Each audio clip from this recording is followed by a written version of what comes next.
पाठ 7 उदारता। यह जर्मनी देश की सच्ची कहानी है। एक बालिका थी जिसकी आयु लगभग 13-14 वर्ष थी। उसके पिता का देहांत हो गया था। केवल माँ थी। घर में बड़ी गरीबी थी। माँ इधर उधर काम करके घर का खर्च चलाती थी।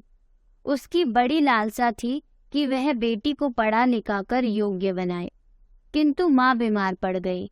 अब दवा तथा भोजन की समस्या खड़ी हो गई।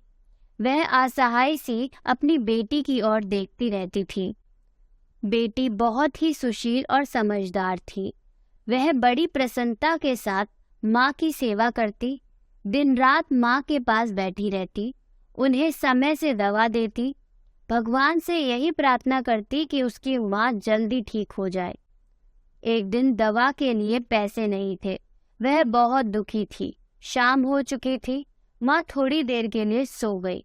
तब वह बालिका अपने कुछ कपड़े लेकर घर से निकल पड़ी। उसी समय जर्मनी के राजा जोसेफ साधारण वेशभूषा में अकेले ही नगर घूमने निकले थे। राजा अत्यंत दयालु थे। वह अपनी प्रजा का हाल चाल जानने के लिए कभी कभी साधारण लोगों की तरह नगर में घूमने निकलते थे। मार्ग में उनकी भेंट उस गरीब लड़की से हुई। उसके उदास चेहरे को देखकर राजा ने समझ लिया कि यह अत्यंत दुखी है। उसे अपने पास बुलाकर राजा ने प्यार से पूछा, बेटी, तुम्हारा चेहरा इतना उदास क्यों है? पूछने वाले का दयालु स्वभाव देखकर बालिका ने कहा, श्रीमान, कुछ दिन पहले मेरे पिता का देहांत हो गया था। इस समय मेरी माँ बहुत बीमार है। भोजन व दवा के लिए पैसे न होने के कारण मैं अपने कपड़े बेचने जा रही हूँ। ये कपड़े बेचने से आज तो जैसे तैसे काम चल जाएगा, पर कल क्या करूँगी? मेरी माँ भोजन और दवा के अभाव में मर जाएगी। यही सोच सोचकर मैं दुखी हूँ। हमारी मदद करने वाला कोई नहीं है। इतना कहते कहते बालिका की आंखों से आंसू बहने लगे। राजा को लड़की पर दया आ गई। बोले, बेटी रो मत, मैं तुम्हारी मदद करूंगा। कुछ देर में लड़की शांत हुई और बोली, श्रीमान, इस राज्य में बड़ा अन्याय है। यदि ऐसा न होता तो हमारी दुर्दशा न होती। मेरे पिता ने अनेक वर्षों तक यहाँ की सेना में नौकरी की थी।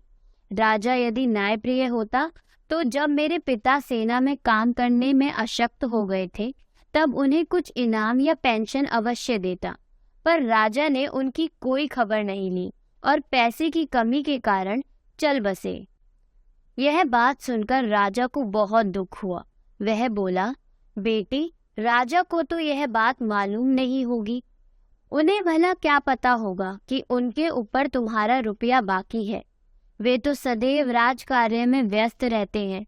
यदि तुमने अपने पिता के बारे में उनसे कहा होता तो वे अवश्य ही उस पर विचार करते। अब तुम अपनी सारी बात लिखकर उनके पास भेज दो। लड़की ने कहा, श्रीमान, हम जैसे गरीब लोगों की प्रार्थना राजा के पास पहुंचाना बड़ा कठिन कार्य है।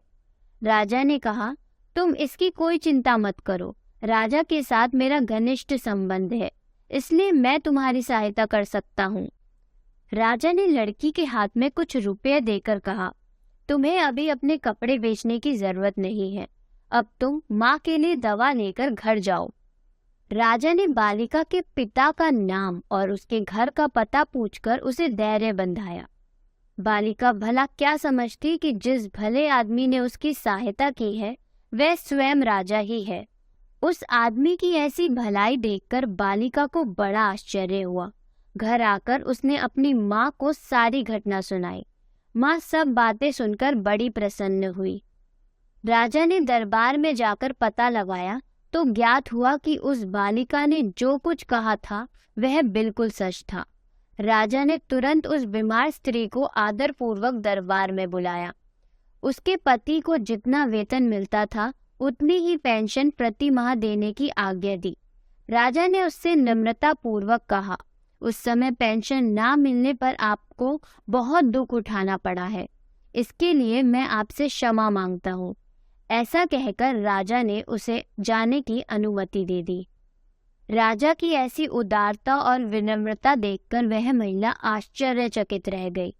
तब से राजा ने सप्ताह में एक दिन निश्चित कर दिया कि उस दिन कोई भी व्यक्ति उनसे मिलकर अपनी समस्या बता सकता था।